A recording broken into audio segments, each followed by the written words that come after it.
What happens after a major trial hits you in life, you start reading into it way more than what should be read into it, and it's like, Ya Allah, why is it all falling apart? What's happening? Why do the punches keep on coming?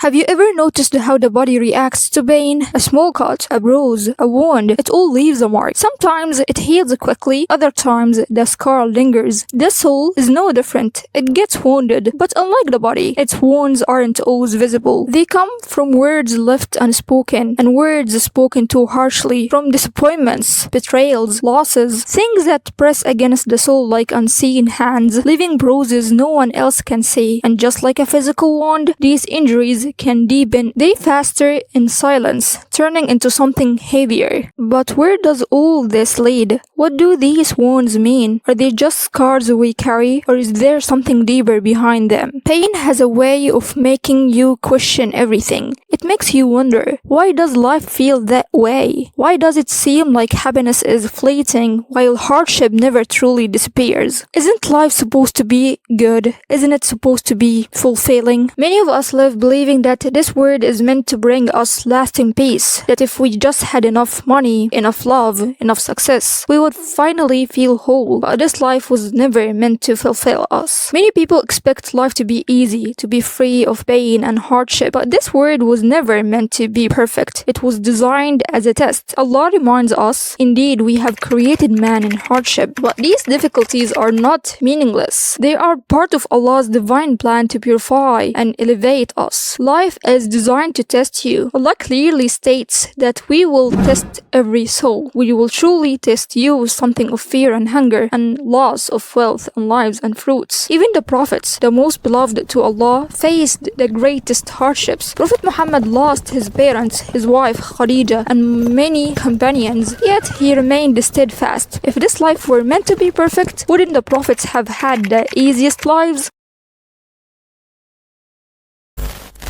Many people chase after money, stats, and pleasures, believing they will bring happiness. But Allah warns us, know that the life of this world is only play and amusement. This dunya is designed to distract, to keep people busy chasing things that won't last. The wealth that people fight over, the beauty that take pride in, it all fades. Only faith and good deeds remain. This world is fleeting, yet people chase it as if it will last forever. But what if this endless pursuit is not just human nature? What if it's a trap? Because there's one who wants you to forget.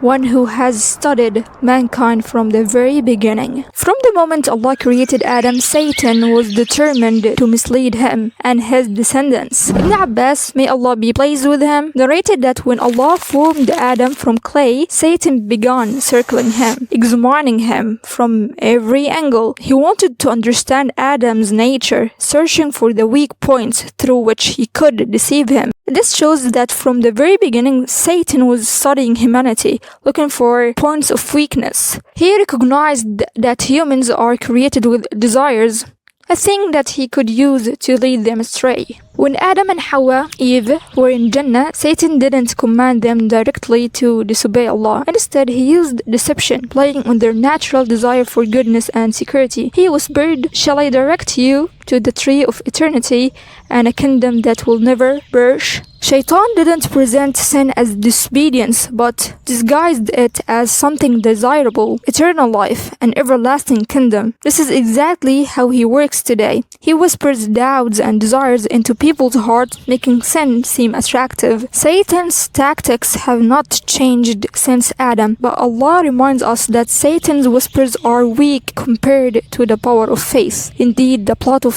Satan is weak. If Shaitan's goal is to mislead, then our task is to resist. But how do we heal from the wounds he inflicts? How do we protect ourselves from his whispers?